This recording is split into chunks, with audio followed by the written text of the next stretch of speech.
Hello, this is Digital Accessibility, the people behind the progress.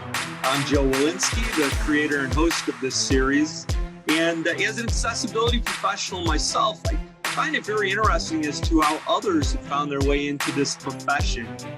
So let's meet one of those people right now and hear about their journey.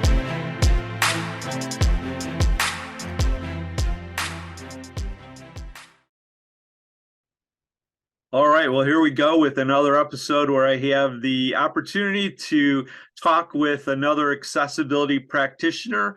And today I'm pleased to be visiting with Tolu Adegbite. Hello, Tolu. How are you today? Hi, thanks so much for having me. I'm doing well, thanks. How are you? Yeah, really good. I'm speaking from my home office on Vashon Island, which is near Blink's Seattle headquarters. Where are you talking to us from? I'm talking to you from Toronto, Canada, on the East Coast. Well, thanks for participating in this. I think we've both been affected a little bit where our voices are a little bit scratchy, so we'll try to do the best that we can. But thanks for being part of this. And I hadn't met you before, so this is a great opportunity for me to learn more about you. And a good place to start is if you could talk a little bit about your current work. Yeah, absolutely. Super excited to be chatting with you today. So, right now, my current work looks like working on web accessibility, as a product slash UX designer. There are a lot of different things involved. Sometimes I'm looking at accessibility issues in apps and helping people figure out how to fix them, whether that's like design or development wise. Sometimes we're trying to figure out the best way to educate different disciplines on web accessibility. Sometimes it looks like coming up with plans to create new experiences with accessibility in mind. So there are kind of a few different aspects. Things are really different day to day, but broadly, just trying to figure out the most scalable way to make sure that things are accessible. And if you're able to talk about it, how is your team set up, or kind of how do you fit in with other professionals in the organization? Yeah, absolutely. So I've worked at a few different orgs that have like different sorts of products, whether that's like web, mobile, and I've worked on accessibility in varying capacities over the years, but this is actually the first time I've worked with a dedicated accessibility team that kind of stretches across the organization to support things both on the web side of things, like mobile, whether that's iOS or Android, as well as like even hardware things. So it's pretty exciting to get to think about accessibility through all those different lenses. It's also pretty cool to be thinking about accessibility when it comes to like virtual and interactive experiences. I feel like there's still a lot to think of and a long way to go in it when it comes to making sure those platforms are accessible. So yeah, I'm pretty excited to be part of like a larger dedicated team that focuses on all aspects of this sort of thing. I definitely want to maybe learn a little bit more about some of those emerging technologies that you're talking about. But one of the things that we always do in this program is find out how people made their way to the accessibility profession. So, kind of how did it start with you in terms of becoming aware of accessibility for your lived life, your work life, and then found your way into doing this as part of your work? Yeah, absolutely. I started out as a front-end developer, and I actually started by working on fixing accessibility issues. Not too long after I started one of my first software jobs, I had a mentor on the team. Her name is Allison Walden, who was doing a lot of web accessibility work and was looking for people who were interested. I'm like, oh, that sounds really cool. And the more I learned about it, the more I understood how important it was. It's one of those things that I feel like once you have an understanding of, it completely changes the way you see the world and the lens through which you see things. As someone that considers myself really passionate about social justice and human rights, it feels like a really logical extension of that work. So it definitely matters a lot to me. And I'm really excited that I work in a field where I get to explore it every single day. Starting from the code side of things is a little bit different than starting from the design side of things, but I do enjoy the opportunity to shift things left and start with accessibility conversations and considerations earlier in the process, before things are shipped and it gets a lot harder to make them accessible. Well, starting out as a developer, was that just something that you'd always had an interest in? How did you come around to that? And then, kind of, what were some of the first activities that caused you to start thinking about accessibility? Yeah, absolutely. So I studied psychology during my undergrad, but towards the end I was like, "Oh, I don't know what to do next." And I've heard of this framework of kind of thinking of what kind of careers people want to explore. And the way it was posed to me was like think back to what you studied when you were younger and like what brought you the most joy. And when I was thinking about that, I thought about a course I took on web design and development in high school. And yeah, it was like with Dreamweaver, we were doing like little things with like websites, animations, and I thought that was so much fun. So I thought it would be a cool thing to explore. I actually had no idea what UX was when I was first starting out as a developer. So maybe if I knew what UX was, I would have been interested in that. But I knew that making websites was a thing, so it seemed like a fun thing to do.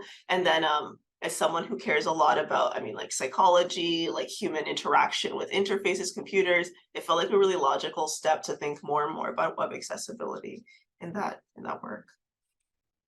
Well, a lot of us, as we got involved with accessibility, were suddenly kind of overwhelmed with, all the things that we needed to learn and trying to figure out where to learn those things. It's, hasn't been the case up until more recently that there's foundational programs to teach about accessibility. So, how was it for you? How were you able to identify the things that you had to learn about, and then just start building your education? Yeah, that's a really good question. I do definitely remember when I was first starting out, it definitely felt very overwhelming. Like there are those automated tools that only capture like a really small fraction of web accessibility problems, those like those Chrome plugins, for example. So starting there was helpful because those tools that like call out things helped me get more familiar. But eventually I was just using websites because at first we were fixing issues on existing websites and apps. So trying to tab through the website with the keyboard, for example, almost always revealed a ton of issues. Trying to use screen readers or other forms of assistive technology on the experiences made it really obvious what was broken. So starting to use those things and see what was broken in the experience, it started to make more and more sense. But it definitely is something that I feel like you spend a lot of time doing before it fully clicks and sinks in. Definitely felt really overwhelming at first, but I think the longer you do it, the more sense it makes. Though definitely, I feel like every week I learn something completely new. There's such a huge spectrum of like human experience when it comes to interacting with interfaces. So I'm constantly learning new things. I think being open to learning new things and just knowing that I don't know everything has made me feel a lot more, I guess, relaxed about everything. I know I'm never going to know everything, and so that kind of like lessens the pressure, if that makes sense. And so then you've had a lot of experience with a lot of different organizations. Maybe just generally, how have what kind of differences have you seen in terms of support for accessibility? How it's enabled in those organizations? I think that the story is different for everyone, but it's always I think interesting to kind of hear how that journey was. Yeah, that's a really good question. Definitely something I've thought a lot about.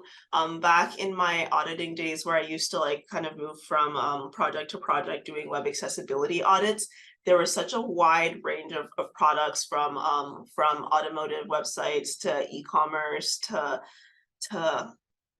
general like technology websites. But what really stood out is that a lot of people see accessibility as just like a checkbox or even just like a form of technology, but really trying to humanize it and explain why it's important. The experiences that accessibility supports, I think was a really good way to get people on board and get them excited. So even after I was done auditing, I knew that they would be interested themselves in maintaining a level of web accessibility. Increasingly towards the end of my time doing audits, I was getting clients, groups coming because they had been sued or they were afraid of being sued. I think in the ideal situation, people are not implementing web accessibility practices because they're getting sued for them. But honestly, if that's what it takes to make sure that things are accessible, that's fine with me. It's a human right. So ultimately, at the end of the day, it's not a nice to have, or it's not something that we like politely request. It really does have to be done. And so I think that the government stepping in and making sure that this is more regulated is super, super important. There were also, I think, industries where you traditionally don't think of people with disabilities maybe being very visible in. I remember working with automotive clients, there was a general feeling that like, well, people with disabilities don't need to see our website. Why do we need to make it accessible? But I think that's exactly the kind of attitude that like oversight and laws helps to manage. And yeah, I really enjoyed my time doing web accessibility audits. I learned like a ton of stuff, but there really was like a huge range of issues that we'd see from audit to audit. And I believe you mentioned shift left philosophy of getting accessibility involved in the design process much earlier. So how did that take place for you? What were your experiences with respect to that, as opposed to trying to fix things after most of the code has been put together? Yeah, trying to fix accessibility issues as a developer, it became increasingly obvious that half of the issues that we were fixing would have been a non-issue if it had been addressed in the design phase of things. Little fixes that we could make at the dev end of things are a lot more costly and take a lot more time than if we just tweaked the design before we started. And even as a developer, I realized a lot of the time when we were fixing these web accessibility issues, they rarely resulted in visual changes to the website, which I think says a lot about the nature of web accessibility. There's so much flexibility in there to fixing things. I think it's just super important for designers to take ownership and realize that if we're designing user experiences, then we're designing experiences for all users, whether they're disabled or not. We're designing experiences for assistive technology. We're designing a good screen reader experience, a good Braille experience. So it just it makes sense, and it's a lot less frustrating if we fix those things before we get to development. Retrofitting is a lot more expensive than just building the right thing in the first place. And in your experience from the design side, but also understanding the developer side, what do you think is the key to being able to communicate the accessibility that has been considered as part of the design to make sure that it's executed properly in the final product? Yeah, I remember when I first started in the development community, it was really common to have this working style where a designer somewhere like who you never saw would design something, throw it to you over the fence, and then you developed it. But it became really obvious that working in that way was not at all helpful in trying to make sure that we were maintaining whatever sort of experience the designer had in mind. I would always have questions about things. This page has a really huge menu. Do we want to have a skip link in here? Or do we want to do something else to bypass this? But you need to have those conversations. So I think it's really important to have communication openly between designers and developers. There should never be like a throw over the wall process. It should always be communication to make sure that we're thinking about the experience, but then also implementing it in the right way. I also think having notes during handoff to like draw attention to little details of the experience that aren't always visible on the screen is really important, but that's definitely been a learning process. Different teams work differently together, and there are so many little nuances that come up when you're designing something. You really do have to be, I think, in constant conversation about the best way to execute things. Well, now that so you've had all this experience in accessibility, kind of looking forward into the future, are there any certain things that you're passionate or excited about working on or investigating further? And then just another consideration, are there certain things you've seen in the accessibility profession where you think maybe it still requires maybe more attention than it has up until now? Yeah, I can think of two things that immediately come to mind. One, looking at like virtual and artificial reality spaces, I think there's so much opportunity there. It really is a new frontier. It's kind of like the Wild West when it comes to like virtual experiences. So I think there's still a lot for us to learn and a lot for us to figure out when it comes to making those experiences accessible. There's not really a list of guidelines we can look to yet for those things. So definitely still a lot to think about in that space. Another thing that I've been thinking a lot about is intersectionality when it comes to accessibility. I think it's really common for people in the accessibility community to think of people who we are creating things for as kind of fitting in like one box, like someone has this disability or that disability, and that is kind of all we consider when designing their experiences. But increasingly, I'm finding it really important to point out like the intersections of people's identities, right? Designing something that works well for a white man does not always mean something that will work well for a Black man or a Black woman. Something I can think of off the top of my head is those dryers you might see in washrooms in public. When those were designed, they were designed with kind of universal design principles, making sure it works for everyone. You shouldn't have to touch the knob, whether that's because it's dirty or because you don't have really great mobility in your hands. But those were only really tested with people that looked a certain way. And so in the real world, that looks like if you stick your hands under a dryer or a faucet with certain sensors, if you have darker skin, it doesn't always work for you, which is really frustrating. So that's like that's a situation in which the intention behind the design was good. It certainly is accommodating to large groups of people, but because only probably a limited number of people tested it, it didn't work for people of varying intersecting identities. So that's increasingly something that I think is important. I've had conversations about things like alternative text attributes or people describing themselves when it comes to like a conference or a meeting or something. And there definitely is a group of people who that does not appeal to, it's not important to them. But to me, that says that maybe one, these experiences are already kind of catering to their needs. And two, maybe they're part of a more dominant social group that gets to have more say in how we make these experiences. But if one small group needs an accommodation that one larger group doesn't, in this case, describing your appearance, then I think by not doing it at all, you're leaving out that group of people who have that need. And to me, that's at the heart of accessibility. Like we need to accommodate people, meet them where they are, and believe them when they say that they need something. So when I talk about these things, I feel like it's contextually relevant to say that I'm a Black woman, and I find I have these experiences often in the accessibility community. There definitely are people who will say it's absolutely irrelevant that I'm Black and that I'm describing it, but I do think it's really important, and I've frequently talked to people of color, Black people, in the accessibility or disability community who do say that they need this and who do say it's valuable to them. So I think like keeping the same mindset when it comes to requests from groups of people, which may not be the mainstream perspective, is really important. So I'd really like to see that more in the future, just the web accessibility community realizing that there are intersections of identity and we're not just creating for a disabled person who looks one way or experiences in one way. That was a really long tangent, but it's something I'm really passionate about and really excited to talk more about when it comes to accessibility.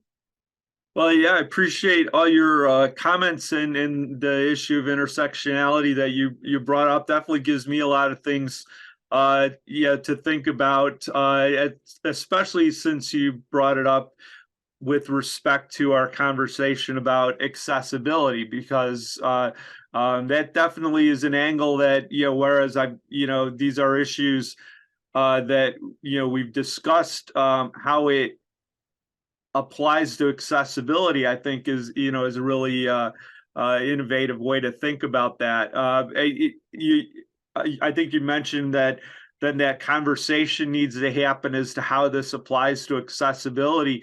Have you had any thoughts or experiences of how to bring that into the conversation when you're working on accessibility and you want to let kind of bring about this point of view? Yeah, so I think in this day and age, in this political climate, it is like a very sensitive topic for some people, and understandably so. Some people don't have a lot of lived experience or a lens with which to understand this. but one really kind of helpful example or conversation that I think helps kind of frame it is Hibin Grima, who wrote Hibin, the first deafblind woman to graduate from Harvard Law. On her social media, she frequently talks about when she meets other people who are blind or other people who are deafblind, they frequently assume that she is a white woman. And she wanted to get to the heart of that issue, like, why do people always think I'm a white woman? But she realized that oftentimes when it comes to things like described video, alternative text attributes, conferences, meetings, people actually don't often or haven't often described what people look like physically, whether that's their race, skin color. And it kind of, in our society, leads to people thinking of default as the kind of dominant social group or the largest populace in the country, which in an American or Canadian context happens to be white people. So because especially people who are blind don't often hear descriptors that include race or haven't traditionally, it's very easy to assume that everyone is white. And of course, that's because we don't include that in our descriptions, but we are really shaping reality, like through things like alternative text or descriptions. And if we don't include facts like that, we're excluding blind people from that conversation. Another kind of parallel I draw really often is from my own childhood. I used to read a lot, went to the school library, whatever I could. And I was in middle school the first time I ever read a book with a Black main character. I remember standing there being like, oh my God, they write books about Black people. I had just assumed that people only wrote books about white people. Like if I only read books with white main characters or characters who are never described, of course I assume that they're white. Like if I am reading Harry Potter, Hermione has mousy brown hair. I just assume that she's white because that's what I see in the media. That's what I see at school. That's what I see in government. So it's a very logical thought that we're just representing white people. So reading that book, I was like, oh my gosh, like I wanted to be a writer at one point. I guess I can write about Black people. It never occurred to me to even write about Black people. So I think when we are not having honest conversations about things like race, we are leaving people out of the conversation, but also crafting a reality that doesn't exist, especially to blind people who rely on designers designing this experience to convey to them the meaning of things like pictures that we include or what scenes look like in movies. I appreciate you providing all the detail about that. I know I go to a lot of conferences. Probably most of them are more accessibility oriented. In those events, there has been a trend of speakers, describing their attributes. So they, that's positive. But of course, that is within that kind of silo of people who already are thinking about people who are blind that may be processing that information. But more broadly, that doesn't happen. So. Yeah, I think these are good things for us to continue to have in our conversation, much, beyond the accessibility piece. Yeah, I totally agree. It really hurts my heart sometimes when we hear conversations like this kind of being silenced. But again, like you're saying, I think it's at the heart of the accessibility kind of ethos, like why we even do this work, to listen to people with different experiences and include them. So it's exciting to hear that like at conferences, people are given the opportunity, the option, because not everyone wants to do it, and that's fine. But being given the option, I think, is a really powerful thing. And it's really awesome that we're having that conversation. Well, yeah, one of the other items that you mentioned, in addition to the intersectionality, was the AR, VR technology opportunities. That's something that I'm also interested in. And I agree there's a lot of need and opportunity to consider accessibility for this. But have there been any certain areas where you've thought about, solutions or big gaps or, places that you're interested in trying to work on? Yeah, I think a lot of it comes down to like testing these technologies with people with disabilities. I remember a few years ago, the first time I tried on a VR headset, I have glasses with a really strong prescription, like I can't see a thing without them. But in order for the headset to fit, I had to take off my glasses. And if I take off my glasses and I'm looking into a VR headset, I can't see anything. I can't interact. I can't use that technology if it doesn't accommodate wearing glasses. And I think at that point, I don't think they had any sort of like thing that you could use to adapt glasses. If you had glasses, you probably just couldn't use the headset. But nowadays, I know that they have adapters that actually make it fit better for people with glasses. But that probably came to mind because they started testing with people with glasses. If they had never included people with glasses in that testing, they probably wouldn't have known or wouldn't have cared to fix the issue. So I think similarly, making sure that we're including people with disabilities in these experiences, especially early on, will give us the opportunity to understand how we need to shape these experiences to accommodate the most people. And I'm excited to see that in this world because there's just so much opportunity and exciting, cool stuff that can happen. Yeah, I agree that this can be a fun, exciting area to get involved with. It's been a pleasure chatting with you, Tolu, about this. I appreciate you taking the time to be part of this program, and hopefully we'll maybe meet up at a physical event sometime. Awesome. Thank you so much for having me, and thank you for starting some really awesome conversations. All right, thanks a lot. Bye bye. Thanks. Have a good one.